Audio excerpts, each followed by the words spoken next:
சுயநலவாதிகள். ஓகேவா? சந்தர்ப்ப சுயநலவாதிகள் வேற. இவங்க வந்து ஃபுல் டைம் சுயநலவாதிகள். ஸோ இந்த சுயநலவாதிகளோட பிரச்சனை வந்து எப்படி நமக்கு தெரியும், அவங்களோட ரியல் கலர் எப்போ நமக்கு தெரியும் அப்படின்னு பார்த்தீங்கன்னா, அவங்களுக்கு ஏதாச்சும் ஒரு தேவை இருக்கும் நம்மக்கிட்ட.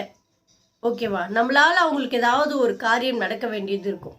ஸோ நம்மளும் என்ன பண்ணுவோம், அவங்க மேலே இருக்க லவ்வில், ஒரு அஃபெக்ஷனில், ஒரு ட்ரஸ்ட்டில் எல்லாமே பண்ணுவோம். நம்மளை மிஞ்சின சில விஷயங்கள் எல்லாத்தையுமே நம்ம அவங்களுக்காக செய்வோம். ஏன்னா நம்ம கஷ்டத்தில் வந்து அவங்க இருந்திருக்காங்க அப்படின்ற ஒரு தாட்டில் வந்து நம்ம எல்லாமே நம்ம பண்ணுவோம்.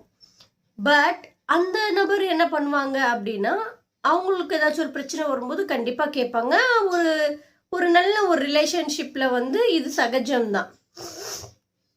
குடுக்கல் வாங்கல், ஓகே, ஒரு ஹெல்ப்பு மாற்றி மாற்றி பண்ணிக்கிற ஒரு சின்ன சின்ன உதவிகள், ஓகே, அது ஃபிசிக்கலாகவும் இருக்கலாம், இல்லை மென்டலி இருக்கலாம், எது வேணா இருக்கலாம். ஒரு மாற்றி மாற்றி ஒரு நட்புணர்வோடு செய்கிற விஷயங்கள் வந்து ஒரு நார்மலான ஒரு விஷயம்தான் அது.